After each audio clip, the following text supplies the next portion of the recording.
Hello, जय हिंद, नमस्कार। आप सभी का अपने परिवार टीचिंग फॉर टीचर्स में स्वागत है। आज क्लास में हम लोग देखेंगे आपको सुपर टेट से संबंधित पर्यावरण एवं सामाजिक अध्ययन से संबंधित बेहतरीन प्रश्नों को काफ़ी ज़्यादा इंपॉर्टेंट रहेंगे आपको एक सरकारी सीट दिलाने के लिए। तो आपको लास्ट तक प्रश्नों को जरूर देखना है क्योंकि प्रश्न काफ़ी ज़्यादा इंपॉर्टेंट है और एग्जाम में डायरेक्ट आपसे पूछे जाएंगे। इसलिए बिना समय गंवाए आज क्लास को हम लोग डिस्कस करेंगे, अच्छे से देखेंगे और सभी स्टूडेंट, सभी भाइयों बहनों को क्लास अटेंड करनी है। पहला प्रश्न आपके सामने है कि किस ग्रह को लाल ग्रह कहा जाता है। ऑप्शन नंबर फर्स्ट शुक्र, बी मंगल, सी शनि, डी आपके अरुण। आंसर देना सभी स्टूडेंट को। लाल ग्रह कहा जाता है, आपका राइट आंसर हो जाएगा ऑप्शन नंबर बी आपके मंगल ग्रह को। इसमें आयरन ऑक्साइड की अधिकता पाई जाती है। नेक्स्ट प्रश्न आपके सामने है, विश्व का सबसे बड़ा प्रायद्वीप कौन सा है।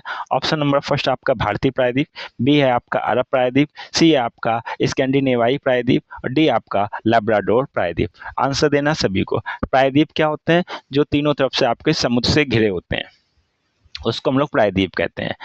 सबसे बड़ा प्रायद्वीप पूछा गया है तो आपका राइट आंसर हो जाएगा ऑप्शन नंबर बी अरब प्रायद्वीप। नेक्स्ट प्रश्न है, भूमध्य सागर का प्रकाश स्तंभ किस ज्वालामुखी को कहा जाता है। ऑप्शन नंबर फर्स्ट आपका स्टम्बोली को, बी आपके विसुवस को, सी एटना को, डी आपका कोटोपैक्सी को। आंसर देना सभी को।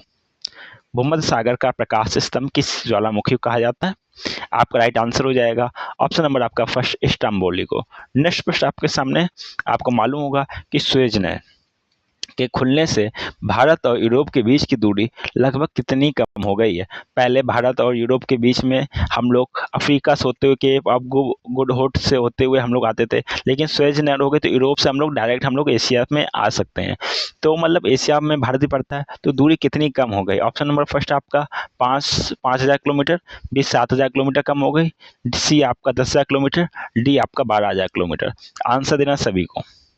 आपका राइट आंसर हो जाएगा 7,000 किलोमीटर दूरी कम हो गई है। नेक्स्ट प्रश्न आपके सामने है, पूछा गया विश्व की सबसे गहरी झील कौन सी है। कैस्पियन सागर, बी बैकाल झील, सी आपका सुप्रिया झील, डी आपका टिटिकाका झील। आंसर देना सभी को, सबसे गहरी झील कौन सी है। आपका राइट आंसर हो जाएगा ऑप्शन नंबर आपका बी बैकाल झील। नेक्स्ट प्रश्न है, पृथ्वी का सुरक्षा वाल्व किसे कहा जाता है। फर्स्ट ओजोन परत, बी समुद्र, सी ज्वालामुखी, डी आपका वायुमंडल। आंसर देना सभी को, पृथ्वी का सुरक्षा वाल्व किसे कहा जाता है। सुरक्षा वाल्व मतलब पृथ्वी के अंदर जो घनत्व उत्पन्न हो जाता है तो बाहर निकल जाता है, किसके माध्यम से निकलता है, आपका ज्वालामुखी के। ऑप्शन नंबर सी आपका ज्वालामुखी। पंपास घास का मैदान किस देश में पाया जाता है। Option number first Argentina, B आपका ऑस्ट्रेलिया, सी दक्षिण अफ्रीका, डी आपका संयुक्त राज्य अमेरिका। आंसर देना है, पंपास घास का मैदान किस देश में पाया जाता है। आपका राइट आंसर हो जाएगा ऑप्शन नंबर फर्स्ट आपका अर्जेंटीना। विश्व की सबसे ऊंचाई पर स्थित नौकागम्य झील कौन सी है। फर्स्ट टिटिकाका, बी आपका विक्टोरिया, सी वोल्टेक्स, डी आपका मृत सागर। आंसर देना सभी को। सबसे ऊंचाई पर स्थित नौकागम्य झील कौन सी है। आपका राइट आंसर हो जाएगा ऑप्शन नंबर फर्स्ट आपका टिटिकाका झील। नेक्स्ट प्रश्न आपके सामने है, बात की गई है विषुवत रेखा पर दो देशांतर रेखाओं के बीच अधिकतम दूरी लगभग कितनी होती है। आप देख रहे हैं ये आपकी विषुवत रेखा है और इसमें दो देशांतर रेखा के बीच में कितनी दूरी होती है। आंसर देना सभी को। आपका option number first 100 kilometre, B option से आपका 111.32 किलोमीटर, सी है 121 किलोमीटर, डी है 140 किलोमीटर। सभी स्टूडेंट को आंसर देना है, लास्ट तक जरूर जुड़ना है क्योंकि काफी बेहतरीन प्रश्न है। आपका राइट आंसर हो जाएगा ऑप्शन नंबर बी आपका 111.32 किलोमीटर। आग्नेय चट्टानों के रूपांतरण से बनने वाली नाइस चट्टान किस मूल चट्टान से बनती है। ऑप्शन नंबर फर्स्ट ग्रेनाइट से बनती है, बी आपके बेसाल्ट से बनती है, सी चूना पत्थर से बनती है, डी आपके बलुआ पत्थर से बनती है। आंसर देना है, आग्नेय चट्टानों के रूपांतरण से बनने वाली नाइस चट्टान किस मूल चट्टान से बनती है। आपका राइट आंसर हो जाएगा, ये बनती है आपकी ग्रेनाइट। ग्रेनाइट मूल चट्टान, आग्नेय चट्टान है, इससे आपकी नाइस चट्टान बनती है। नेक्स्ट प्रश्न है, सौर मंडल का सबसे बड़ा उपग्रह कौन सा है। फर्स्ट ऑप्शन से आपका टाइटन, बी आपका गैनीमेड, सी है चंद्रमा, डी आपका डीमोस। आंसर देना है सबसे बड़ा उपग्रह। आपका राइट आंसर हो जाएगा ऑप्शन नंबर बी आपका गैनीमेड। आपको कमेंट बॉक्स में बताना है कि गैनीमेड किसका उपग्रह है। नेक्स्ट प्रश्न है, पूछा गया है डोल ड्रम शांत कटिबंध होता है, निम्न वायु दाब का क्षेत्र रहता है, शांत उष्ण कटिबंध क्षेत्र किस अक्षांश के आसपास पाया जाता है? डोलड्रम। ऑप्शन नंबर फर्स्ट आपके भूमध्य रेखा के ये आपकी 0 डिग्री विषुवत रेखा भूमध्य रेखा हो गई, इसके 5 डिग्री उत्तर और 5 डिग्री दक्षिण की बात कर रहा है, ठीक है। इसके आसपास बी है आपके कर्क रेखा जो 23.5 डिग्री पे बनती है, डी आपका 23.5 डिग्री दक्षिण जो आपकी मकर रेखा बनती है, या फिर आपके ध्रुवों के पास में। आंसर देना सभी को। डोलड्रम कहाँ पाए जाते हैं? डोलड्रम आपके पाए जाते हैं भूमध्य रेखा के पास 5 डिग्री नॉर्थ से 5 डिग्री साउथ। आप देख सकते हैं ये आपकी 0 डिग्री विषुवत रेखा हो गई और ये आपके 5 डिग्री नॉर्थ और 5 डिग्री साउथ। ये आपका 5 डिग्री नॉर्थ, ये 5 डिग्री साउथ, ठीक है। इनके बीच का क्षेत्र आपका क्या कहलाता है? डोलड्रम कहलाता है। नेक्स्ट प्रश्न है, हॉर्न ऑफ अफ्रीका में कौन सा देश शामिल नहीं है? प्रश्न को ध्यान से पढ़ना, कौन सा देश शामिल नहीं है? सोमालिया, इथोपिया, जिबूती, मिस्र। आंसर देना है। अब हॉर्न ऑफ अफ्रीका क्या है? आप लोग एशिया का आप लोग अफ्रीका का महाद्वीप देखेंगे, उसमें इस तरह की हॉर्न निकली रहेगी, इस तरह की आकृति रहेगी जिसमें 4 देश शामिल होते हैं। इसमें आपको बताना कौन सा देश शामिल नहीं है। आपका शामिल नहीं है ऑप्शन नंबर डी आपका मिस्र आपका शामिल नहीं है। इसमें आपका सोमालिया, इथोपिया, जिबूती और आपका एक इरिट्रिया देश है वो इसमें शामिल रहते हैं, मिस्र शामिल नहीं होता है। तो आपका राइट आंसर हो जाएगा ऑप्शन नंबर आपका डी मिस्र। नेक्स्ट प्रश्न है, वायुमंडल में पाई जाने वाली अक्रिय गैसों में सबसे अधिक मात्रा किसकी है? इनर्ट गैस जिसको हम लोग बोलते हैं। ऑप्शन नंबर फर्स्ट आपका हीलियम, बी आर्गन, सी नियान, डी आपके रेडॉन। आंसर देना सभी को। वायुमंडल में पाई जाने वाली अक्रिय गैसों में सबसे अधिक मात्रा किसकी है? आपका राइट आंसर हो जाएगा ऑप्शन नंबर आपका बी आर्गन। नेक्स्ट प्रश्न है, ग्रैंड सैंडी मरुस्थल किस महाद्वीप में स्थित है? Option number first Africa, B आपका ऑस्ट्रेलिया, सी एशिया, डी आपका दक्षिण अमेरिका। आंसर देना सभी को। ग्रैंड सैंडी मरुस्थल किस महाद्वीप में स्थित है? आपका राइट आंसर हो जाएगा ऑप्शन नंबर बी आपके ऑस्ट्रेलिया। नेक्स्ट प्रश्न है, भारत का प्रामाणिक समय 82.5 डिग्री पूर्वी देशांतर किस शहर के पास से गुजरता है? फर्स्ट आपका प्रयागराज, नैनी, मिर्जापुर के पास से, बी पटना, सी भोपाल, डी आपका जयपुर। आंसर देना सभी को।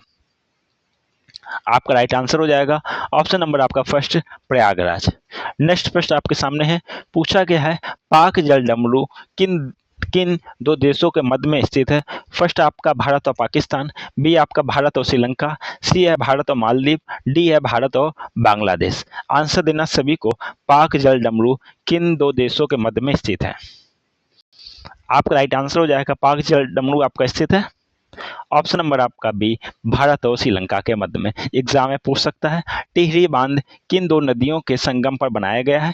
ऑप्शन नंबर फर्स्ट आपका भागीरथी और भिलांगना, बी है अलकनंदा और भागीरथी, सी है गंगा और यमुना, डी है सतलुज और व्यास। आंसर देना सभी को। टिहरी बांध की बात की गई है। आपका राइट आंसर हो जाएगा टिहरी बांध जो सबसे ऊंचाई पे बना है। आप सभी को आंसर देना है ऑप्शन नंबर फर्स्ट आपका भागीरथी और भिलांगना। नेक्स्ट प्रश्न आपके सामने है, पूछा गया सैंडल पीक किस द्वीप समूह की सबसे ऊंची चोटी है? फर्स्ट आपके लक्षद्वीप, बी अंडमान एवं निकोबार, सी आपका मालदीव, डी है आपका श्रीहरिकोटा। सैंडल पीक की बात की जा रही है, किस द्वीप समूह की सबसे ऊंची चोटी है? आंसर देना है। आपका राइट आंसर हो जाएगा ऑप्शन नंबर बी अंडमान और निकोबार की। राइट आंसर हो जाएगा ऑप्शन नंबर बी। नेक्स्ट प्रश्न आपके सामने है, लोकटक झील जिस पर तैरता हुआ कैबू लामजो राष्ट्रीय उद्यान है किस राज्य में है? ऑप्शन नंबर फर्स्ट मेघालय में, बी आपके मणिपुर में, सी है आपका मिजोरम में, डी है आपका नागालैंड में। आंसर देना सभी को। लोकटक झील आपका राइट आंसर हो जाएगा। काफी ज्यादा इंपॉर्टेंट है, एग्जाम में अधिकांश ये पूछा जाता है। ऑप्शन नंबर बी आपका मणिपुर में।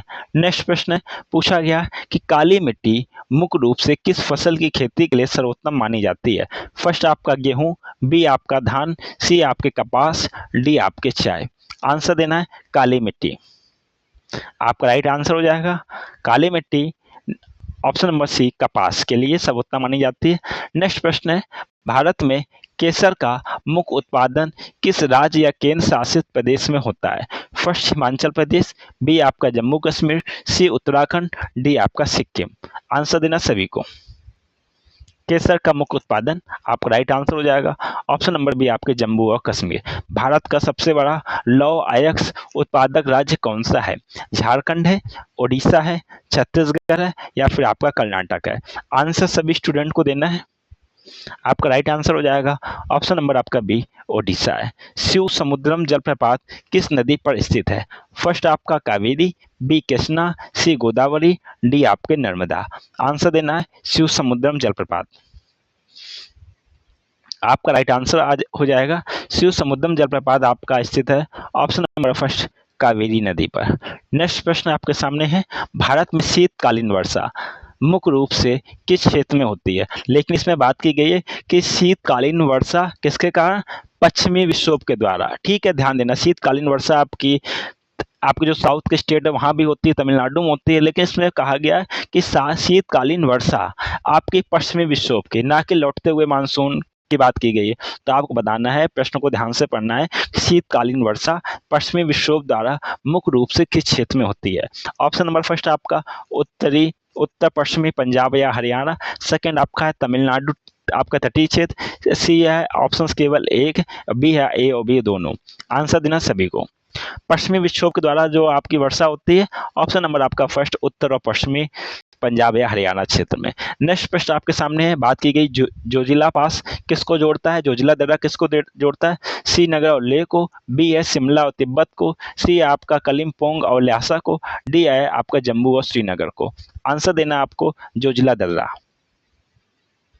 आपका राइट आंसर हो जाएगा ऑप्शन नंबर आपका फर्स्ट सी नगर और लेह को। नेक्स्ट प्रश्न आपके सामने है, हीराकुड बांध किस नदी पर निर्मित है? फर्स्ट दामोदर, बी महानदी, सी सोन, डी आपके चंबल। आंसर क्या हो जाएगा आपका? हीराकुड बांध किस नदी पर निर्मित है? आपका राइट आंसर हो जाएगा ऑप्शन नंबर बी आपके महानदी पर निर्मित है। नेक्स्ट प्रश्न है, दक्षिण भारत की सबसे ऊंची चोटी कौन सी है? फर्स्ट आपके दोद्दा बेटा, बी आपका अन्नामुड्डी, सी है आपका कलसूबाई, डी है आपका महेंद्रगिरी। आंसर देना सभी को, दक्षिण भारत की सबसे ऊंची चोटी कौन सी है? आपका राइट आंसर हो जाएगा, आपने दक्षिण भारत में केरल में कालडम पहाड़ी है, उसमें सबसे ऊंची चोटी आपकी है अन्नामुड्डी। ऑप्शन नंबर आपका बी बिल्कुल सही है। नेक्स्ट प्रश्न आपके सामने है, पूछा गया है, गिरी राष्ट्रीय उद्यान किस जीव संरक्षण के लिए प्रसिद्ध है?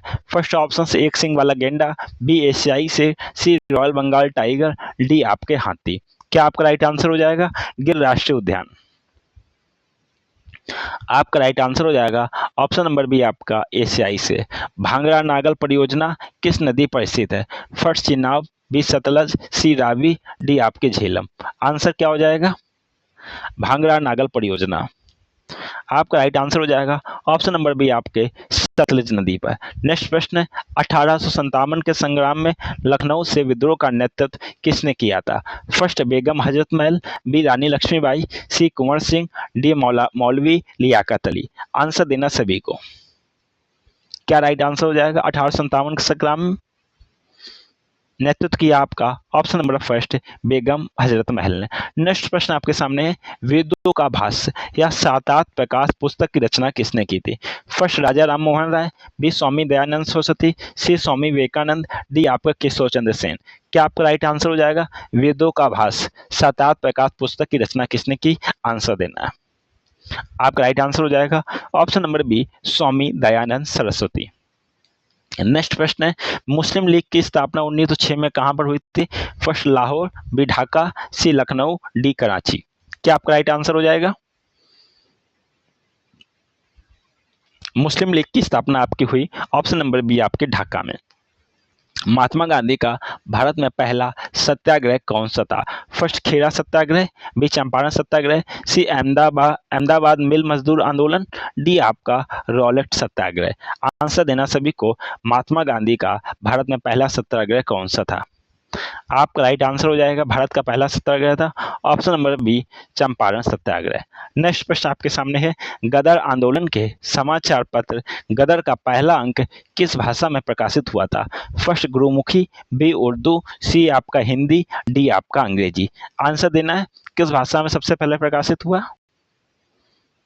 सभी भाइयों बहनों को क्लास अटेंड करनी है। एक सरकारी सीट आपकी प्रैक्टिस के के द्वारा ही आपकी फिक्स होगी। ऑप्शन नंबर बी आपके उर्दू। आपसे कहूँगा कि आपने बहुत कुछ पढ़ लिया, लगातार पढ़ते हुए आ रहे हैं, लेकिन आपको प्रैक्टिस करनी है। प्रैक्टिस नहीं करेंगे, एग्जाम में क्वेश्चन डाउट का गलत हो जाएगा, आपका क्लियर नहीं हो पाए, इसलिए आपको प्रैक्टिस करनी है। लास्ट तक प्रश्नों को देखना है, हर एक टॉपिक से प्रश्न लिए गए हैं। सबसे पहले वर्ल्ड ज्योग्राफी, इंडियन ज्योग्राफी, अब हम लोग मॉडर्न हिस्ट्री क्वेश्चन देख रहे हैं, जो कि स्पेसिफिक मेंशन कर रखा है आपके सिलेबस में, इसलिए लास्ट तक प्रश्नों को जरूर देखिए, काफी महत्वपूर्ण प्रश्न है। और महत्वपूर्ण घटनाओं से संबंधित प्रश्न है। काकोरी ट्रेन एक्शन की घटना किस वर्ष हुई थी? फर्स्ट 1920, बी आपका 1925, सी 1930, डी 1942। क्या आपका राइट आंसर हो जाएगा? काकोरी ट्रेन एक्शन की घटना किस वर्ष हुई थी? आपका राइट आंसर हो जाएगा ऑप्शन नंबर बी आपके 1925। नेक्स्ट प्रश्न आपके सामने है, सर्वेंट्स ऑफ इंडिया सोसाइटी की स्थापना 1905 में किसने की थी? फर्स्ट बाल गंगाधर तिलक, बी गोपाल कृष्ण गोखले, सी लाला लाजपत राय, डी आपका सुरेंद्र नाथ बनर्जी। क्या आपका राइट आंसर हो जाएगा? सर्वेंट्स इंडिया सोसाइटी की स्थापना 1905 में किसने की थी? आपका राइट आंसर हो जाएगा ऑप्शन नंबर बी आपके गोपाल कृष्ण गोखले। नेक्स्ट प्रश्न आपके सामने है, इंकलाब जिंदाबाद। क्या इंकलाब जिंदाबाद का नारा सर्वप्रथम किसने दिया या लोकप्रिय बनाया? सुभाष चंद्र बोस, बी भगत सिंह, सी हसरत मोहानी, डी आपके चंद्रशेखर आजाद। अब इस प्रश्न में दो, ये एक प्रश्न है, इसमें दो प्रश्न पूछ लिए गए हैं। प्रश्न को ध्यान से पढ़ना है। सबसे पहले इसमें बात करेंगे जो सबसे ज्यादा जो कंफ्यूजन रहती है, सबसे पहले इसको देखते हैं। इंकलाब का जो नारा दिया, सबसे पहले जिसने नारा दिया उसका नाम क्या है? हसरत मोहानी। लेकिन इंकलाब नारे को जो सबसे सर्वाधिक लोकप्रिय बनाया, किसने बनाया? वो भगत सिंह ने बनाया। तो इसमें आपके दो आंसर हैं, आपको समझना है बात को। अगर एग्जाम में केवल पूछता है कि इंकलाब जिंदाबाद का नारा सबसे पहले किसने दिया, तो आप बताएंगे हसरत मोहानी ने दिया। अगर एग्जाम में पूछ लिया गया कि इंकलाब जिंदाबाद का नारा अगर हसरत मोहानी नहीं दिए गए, तो आप भगत सिंह लगाएंगे, क्योंकि भगत सिंह ने इसको सबसे ज्यादा लोकप्रिय बनाया। ठीक है, समझ गए होंगे सारी चीजों को। नेक्स्ट प्रश्न आपके सामने, सुभाष चंद्र बोस ने आजाद हिंद सरकार की स्थापना कहाँ की थी? फर्स्ट टोक्यो, बी सिंगापुर, सी रंगून, डी आपके बर्लिन। क्या आपका राइट आंसर हो जाएगा? आपका राइट आंसर हो जाएगा ऑप्शन नंबर बी आपके सिंगापुर। नेक्स्ट प्रश्न आपके सामने है, एल्बिट बिल विवाद किस वायसराय के काल में हुआ था? फर्स्ट आपका लॉर्ड रिपिन, बी आपका लॉर्ड लिटन, सी आपका लॉर्ड डफरिन, डी आपके लॉर्ड कर्जन। क्या आपका राइट आंसर हो जाएगा? एल्बिट विल विवाद आपका राइट आंसर हो जाएगा ऑप्शन नंबर, ये घटना जो घटित हुई option number first Lord Ripon के शासनकाल में। नेक्स्ट प्रश्न आपके सामने है, आर्य समाज की स्थापना किस वर्ष और कहाँ हुई? फर्स्ट 1875 बॉम्बे, बी 1828 कलकत्ता, सी 1897 बेलूर, डी 1867 मद्रास। आंसर देना है आर्य समाज की स्थापना। आर्य समाज की स्थापना आपकी हुई option number first 1875 Bombay. Next प्रश्न आपके सामने, गुलामगिरी पुस्तक के लेखक कौन है? First B R Ambedkar, B आपके ज्योतिबा फूले, सी आपके पेरियार, डी आपके सी नारायण गुरु। आंसर देना सभी को, गुलामगिरी पुस्तक के लेखक कौन है? आपके राइट आंसर हो जाएंगे गुलामगिरी पुस्तक लेखक आपके option number B Jyotiba Phule. Next प्रश्न आपके सामने है, पूछा गया दांडी मार्च काफी इंपॉर्टेंट है, किस तिथि को शुरू हुआ था? फर्स्ट 12 मार्च 1930, बी 6 अप्रैल 1930, सी 26 जनवरी 1930, डी आपका 15 मार्च 1931। आंसर देना है दांडी मार्च। आपका राइट आंसर हो जाएगा ऑप्शन नंबर फर्स्ट आपके 12 मार्च 1930। नेक्स्ट प्रश्न आपके सामने है, कैबिनेट मिशन 1946 का अध्यक्ष कौन था? Option number first Patrick Lawrence, B आपका स्टेफोर्ड किप्स, सी है एवी अलेक्जेंडर, डी आपका लॉर्ड वेवेल। आंसर देना है कैबिनेट मिशन का अध्यक्ष कौन था? ऑप्शन नंबर फर्स्ट आपका पैट्रिक लॉरेंस। नेक्स्ट प्रश्न आपके सामने है, पूछा गया आपसे प्रथम गोलमेज सम्मेलन का आयोजन कहाँ हुआ था? फर्स्ट दिल्ली में हुआ था, बी आपके लंदन में हुआ था, सी कोलकाता में हुआ था, डी आपका बॉम्बे में हुआ था। आंसर देना है प्रथम गोलमेज सम्मेलन। सबसे पहले बात करेंगे गोलमेज सम्मेलन क्यों हुआ। तो गोलमेज सम्मेलन आपको जो साइमन कमीशन आया था उसने जो रिपोर्ट ली थी उसी रिपोर्ट पर डिस्कस करने के लिए सम्मेलन हुआ था। और गोलमेज मतलब राउंड टेबल कॉन्फ्रेंस को बोलते हैं। और कहाँ पे आपका हुआ? ये आपका हुआ इसको ऑप्शन नंबर बी आपके लंदन में। नेक्स्ट प्रश्न आपके सामने, किस सामाजिक सुधारक को भारत का नेपोलियन न कहकर भारत का पुनर्जागरण का प्रभात तारा कहा जाता है?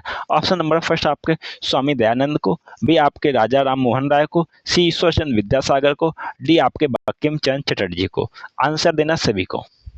आपका राइट आंसर हो जाएगा ऑप्शन नंबर बी आपके राजा राम मोहन राय को। नेक्स्ट प्रश्न है, बात करेंगे हम लोग विधवा पुनः विवाह अधिनियम 1856 पास कराने में किस भारतीय का सबसे बड़ा योगदान था? फर्स्ट ईश्वर चंद्र विद्यासागर, बी राजा राम मोहन राय, सी केशव चंद्र सेन, डी आपके स्वामी विवेकानंद। आंसर देना सभी को। विधवा पुनर्विवाह अधिनियम की बात हो रही है, किस भारतीय का सबसे बड़ा योगदान था? तो आप बताएंगे option number first Ishwar Chandra Vidyasagar का। केसरी और मराठा समाचार पत्रों का संपादन किसने किया था? फर्स्ट लाला लाजपत राय, बी बाल गंगाधर तिलक, सी विपिन चंद्र पाल, डी आपके गोपाल कृष्ण गोखले। आंसर देना सभी को। आपका राइट आंसर हो जाएगा ऑप्शन नंबर आपका बी बाल गंगाधर तिलक। नेक्स्ट प्रश्न आपके सामने है, बात की गई है भारतीय राष्ट्रीय कांग्रेस की प्रथम महिला अध्यक्ष कौन थी? First Sarojini Naidu, B Annie Besant, C Kasturba Gandhi, D आपका नलिनी सेन गुप्ता। क्या आपका राइट आंसर हो जाएगा भारतीय राष्ट्रीय कांग्रेस की प्रथम महिला अध्यक्ष कौन थी? तो भारतीय राष्ट्रीय कांग्रेस की प्रथम अगर महिला पूछेगा तो आप बताएंगे आपकी एनी बेसेंट। अगर प्रथम भारतीय महिला राष्ट्रीय अध्यक्ष कौन बनी थी तो आप बताएंगे सरोजिनी नायडू। समझ गए होंगे बात को मैं क्या कह रहा हूँ। अगर केवल प्रथम महिला अध्यक्ष पूछेगा तो एनी बेसेंट, अगर प्रथम भारतीय महिला अध्यक्ष पूछेगा इंडियन महिला अध्यक्ष कौन बना तो आप बताएंगे सरोजिनी नायडू। ठीक है। नेक्स्ट प्रश्न पूछा गया, महात्मा गांधी ने केवल एक बार कांग्रेस के किस अधिवेशन की अध्यक्षता की गई थी? फर्स्ट बेलगाम 1924, बी आपका हरिपुरा, सी लाहौर, डी आपके कानपुर 1925। आपका क्या राइट आंसर हो जाएगा? आपका राइट आंसर हो जाएगा ऑप्शन नंबर फर्स्ट बेलगाम 1924। बेलगाम आपका कहाँ पड़ता है? आपका कर्नाटक में पड़ता है। नेक्स्ट प्रश्न, संविधान के किस भाग को भारत का मैग्ना कार्टा कहा जाता है? तो ऑप्शन नंबर फर्स्ट आपका भाग फर्स्ट, ऑप्शन नंबर बी आपका भाग 2, ऑप्शन नंबर सी है भाग 3, ऑप्शन नंबर डी आपका भाग 4। अब सबसे पहले मालूम होना चाहिए कि सभी भागों में क्या है। फर्स्ट भाग में संघ की स्वरूप की बात की गई, बी में आपके नागरिकता की बात की गई, सी के आपके मौलिक अधिकार की बात की गई, भाग 4 में आपके नीति निर्देशक तत्व की बात की गई। और मैग्ना कार्टा किससे कहा गया? मौलिक अधिकार की कहा गया। आपका ऑप्शन नंबर सी भाग 3। मौलिक अधिकार आपके कहाँ से कहाँ तक है? आप बताएंगे 12 से 35 तक, जो आर्टिकल है वहां तक। नेक्स्ट प्रश्न है, किस संवैधानिक उपचार के अधिकार को डॉक्टर बी.आर. अम्बेडकर ने संविधान का हृदय और आत्मा कहा था? फर्स्ट समानता का अधिकार, बी स्वतंत्रता का अधिकार, सी आपका संवैधानिक उपाचारों का अधिकार आर्टिकल 32, डी आपका धार्मिक स्वतंत्रता का अधिकार। आंसर देना सभी को। आपका क्या राइट आंसर हो जाएगा? आपका राइट आंसर हो जाएगा ऑप्शन नंबर आपका सी संवैधानिक उपचार का अधिकार, संवैधानिक उपचारों का अधिकार। नेक्स्ट प्रश्न आपके सामने है, बात करेंगे हम लोग भारत का उपराष्ट्रपति बनने के लिए न्यूनतम आयु कितनी होनी चाहिए? फर्स्ट 25 वर्ष, बी 30 वर्ष, सी 35 वर्ष, डी आपके 18 वर्ष। क्या आपका राइट आंसर हो जाएगा? भारत का उपराष्ट्रपति बनने के लिए न्यूनतम आयु सीमा कितनी चाहिए? आपको मालूम है उपराष्ट्रपति, राष्ट्रपति, राज्यपाल। कमेंट बॉक्स में आंसर देना है कितनी आयु चाहिए। आपका राइट आंसर हो जाएगा ऑप्शन नंबर सी 35 वर्ष। ठीक है। भारत में मुफ्त और अनिवार्य प्राथमिक शिक्षा का अधिकार किस अनुच्छेद के तहत मौलिक अधिकार बना? फर्स्ट अनुच्छेद 21A, बी अनुच्छेद 45, सी अनुच्छेद 51A, डी आपका अनुच्छेद 19। आंसर देना सभी को। मुफ्त और अनिवार्य प्राथमिक शिक्षा का अधिकार, आपका राइट आंसर हो जाएगा ऑप्शन नंबर फर्स्ट अनुच्छेद 21 से। नेक्स्ट प्रश्न आपके सामने है, भारत के संयुक्त अधिवेशन की अध्यक्षता कौन करता? संयुक्त अधिवेशन मतलब क्या? जब एक कॉन्फ्रेंस हॉल हो और जिसमें लोकसभा के भी मेंबर बैठे हो और आपके राज्यसभा के भी मेंबर बैठे हो, उस समय जो सभा को कौन कोऑर्डिनेट करेगा, कौन चलाएगा, कौन संचालन करेगा, तो संचालन अध्यक्षता कहेंगे, वो आपका करता है ऑप्शन नंबर आपका सी लोकसभा का अध्यक्ष। नेक्स्ट प्रश्न है, संविधान में समवर्ती सूची का विचार किस देश के संविधान से लिया गया है? आंसर देना है समवर्ती सूची। आपका राइट आंसर हो जाएगा समवर्ती सूची का विचार लिया गया आपका ऑप्शन नंबर बी ऑस्ट्रेलिया से। नेक्स्ट प्रश्न आपके सामने है, बात की गई भारत के नियंत्रक एवं महालेखा परीक्षक कैग की नियुक्ति कौन करता है? फर्स्ट प्रधानमंत्री, बी राष्ट्रपति, सी वित्त मंत्री, डी आपके लोकसभा अध्यक्ष। क्या आपका राइट आंसर हो जाएगा कैग की नियुक्ति कौन करता है? आपका राइट आंसर हो जाएगा ऑप्शन नंबर बी आपका राष्ट्रपति। नेक्स्ट प्रश्न है, संविधान सभा ने राष्ट्रीय ध्वज को कब अपनाया था? फर्स्ट 22 जुलाई 1947, बी 24 जनवरी 1950, सी 15 अगस्त 1947, डी आपका 26 नवंबर 1949। क्या आपका राइट आंसर हो जाएगा राष्ट्रीय ध्वज को कब अपनाया था? फर्स्ट आपका राइट आंसर 22 जुलाई 1947। मौलिक कर्तव्यों की संख्या वर्तमान में कितनी है? ऑप्शन नंबर फर्स्ट आपका 10, ऑप्शन नंबर बी आपका 11, option number C 12, option number D आपका 7। क्या आपका राइट आंसर हो जाएगा? प्रारंभ में मौलिक कर्तव्य की संख्या कितनी थी? 10। बाद में आपकी एक बढ़ा दिया गया। वर्तमान में आपके मौलिक कर्तव्यों की संख्या कितनी है? Option number B 11। ग्राम पंचायतों का संगठन संविधान के किस नीति निर्देशक अनुच्छेद में वर्णित है? फर्स्ट अनुच्छेद 39, बी अनुच्छेद 40, सी अनुच्छेद 44, डी अनुच्छेद 48। आंसर देना है। ग्राम पंचायतों के संगठन की बात हो रही है, तो ये आपके अनुच्छेद में वर्णित है। ऑप्शन नंबर बी आपके अनुच्छेद 40। नेक्स्ट प्रश्न है, बात की गई आपके समान नागरिक संहिता का उल्लेख किस अनुच्छेद में है? अनुच्छेद 40, बी अनुच्छेद 44, सी अनुच्छेद 50, डी अनुच्छेद 48 से। आपका क्या राइट आंसर हो जाएगा? आपका राइट आंसर हो जाएगा ऑप्शन नंबर बी अनुच्छेद 44। भारत के सर्वोच्च न्यायालय के न्यायाधीशों की सेवानिवृत्ति आयु कितनी है? ए ऑप्शन 60 वर्ष, बी 62 वर्ष, सी 65 वर्ष, डी आपके 70 वर्ष। आंसर देना सभी को। आपका राइट आंसर हो जाएगा सर्वोच्च न्यायालय के न्यायाधीश के सेवानिवृत्ति आयु आपकी है ऑप्शन नंबर सी आपके 65 वर्ष है। कितनी है? 65 वर्ष है। नेक्स्ट प्रश्न आपके सामने है, वित्त आयोग का गठन किस अनुच्छेद के अंतर्गत किया जाता है? फर्स्ट अनुच्छेद 280, बी अनुच्छेद 324, सी अनुच्छेद 315, डी अनुच्छेद 110। क्या आपका राइट आंसर हो जाएगा? वित्त आयोग का गठन आपका किया जाता है ऑप्शन नंबर फर्स्ट अनुच्छेद 280। स्वतंत्र भारत के प्रथम मुख्य चुनाव आयुक्त कौन थे? फर्स्ट सुकुमार सेन, बी आपका टी.एन. शेषन, सी है आपका के.वी. सुंदरम, डी है जी.वी. मावलंकर। क्या आपका राइट आंसर हो जाएगा? स्वतंत्र भारत के प्रथम मुख्य चुनाव आयुक्त कौन थे? आपका राइट आंसर हो जाएगा option number first Sukumar Sen. Next प्रश्न आपके सामने है, पूछा गया भारतीय संविधान में कुल कितनी अनुसूचियां हैं? फर्स्ट 8, बी 10, सी 12, डी 14। आंसर देना सभी को, कितनी अनुसूचियां हैं? आपका राइट आंसर हो जाएगा ऑप्शन नंबर सी आपकी 12 अनुसूचियां हैं। भारत में वस्तु एवं सेवा कर कब से लागू हुआ था? फर्स्ट 1 अप्रैल 2016 से, बी 1 जुलाई 2017 से, सी 8 नवंबर 2016 से, डी 15 अगस्त 2017 से। आंसर देना सभी को, भारत में वस्तु एवं सेवा कर कब से लागू हुआ? क्या आपका राइट आंसर हो जाएगा? आपका राइट आंसर हो जाएगा ऑप्शन नंबर बी आपके 1 जुलाई 2017 से। डियर स्टूडेंट, आज क्लास में हम लोग डिस्कस किए बहुत ही इंपॉर्टेंट क्वेश्चन को, जो आपकी सुपर टेट का जो सिलेबस है पर्यावरण में सामाजिक अध्ययन, उसमें विभिन्न टॉपिक जो दिए गए हैं, ये जो प्रश्न है आपके सभी टॉपिक को कंप्लीट करके लिया गया और काफ़ी बेहतरीन प्रश्न है। आप एग्जाम में बिल्कुल देखेंगे इसी तरह से प्रश्न पूछे जाएंगे। आपने अच्छे से प्रैक्टिस करनी है, क्योंकि पढ़ तो काफ़ी ज़्यादा लिया है, बचपन से पढ़ते हुए चले आ रहे हैं, सुपर टेट का एग्जाम भी दिया है, तो आपको प्रैक्टिस एक अच्छी सी करनी है। तो आप टीचिंग फॉर टीचर्स में अच्छे से प्रैक्टिस कीजिए। कोई भी डाउट हो तो अपना डाउट कमेंट बॉक्स में जरूर बताइए। क्लास की PDF चाहिए तो आप टेलीग्राम में सर्च कीजिए टीचिंग फॉर टीचर्स, वहाँ पे आपको क्लास की PDF मिल जाएगी और आप लोग वहाँ से ज्वाइन कर सकते हैं, क्लास की PDF ले सकते हैं और आंसर के साथ में आप लोग को वहाँ PDF आपको मिल जाएगी। कोई भी परेशानी हो तो आप लोग मैसेज कर सकते हैं टेलीग्राम पे। बाद बाकी आपकी कोई भी समस्या है अच्छे से हम लोग सॉल्व करेंगे और चीज़ों को लेकर हम लोग आगे बढ़ेंगे। आप लोग क्लास से जुड़े, आपका बहुत बहुत धन्यवाद। आशा करता हूँ आप लोग स्वस्थ रहें, मस्त रहें। इसी के साथ में आपसे मुलाकात होगी नेक्स्ट क्लास में। तब तक के लिए आप लोग खुश रहिए, मस्त रहिए। जय हिंद, वंदे मातरम। और जाते जाते चैनल को सब्सक्राइब जरूर कर लीजिए। क्लास अच्छी लगे तो लाइक करें और फ्रेंडों के साथ में शेयर करें।